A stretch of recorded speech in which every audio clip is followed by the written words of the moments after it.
जोहार। आप जम्मू जिला छत्तीसगढ़ के 25वां स्थापना दिवस के गाड़ा गाड़ा बधाई। आप न शायद छत्तीसगढ़ ला एक छोटे से राज्य जो 1 नवंबर 2000 के मध्य प्रदेश से अलग हो गए, जेकर पहचान अब धान के कटोरा नाम ले।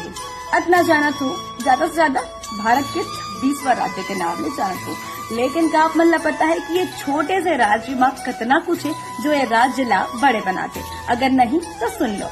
छत्तीसगढ़ में ही जो है एशिया के सबले बड़े कोयला खदान गेवरा कोयला खदान स्थित है, जो कि कोरबा में है। एक अलावा छत्तीसगढ़ भारत के एकमात्र राज्य है जो यहाँ पूरा भारत में टीन के सप्लाई करते।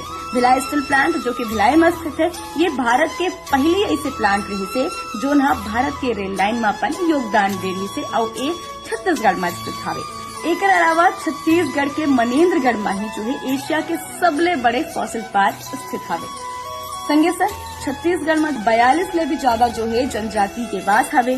छत्तीसगढ़ में कई ऐसे आनी बानी की कलाकृति है जो विश्व प्रसिद्ध है। तो अगर आप मन ला कोनो कहे कि छत्तीसगढ़ एक छोटे से राज्य है तो मन ला ये वीडियो जरूर भेजू कि ये छोटे से राज्य कितना स्मार्ट है। जय जोहार।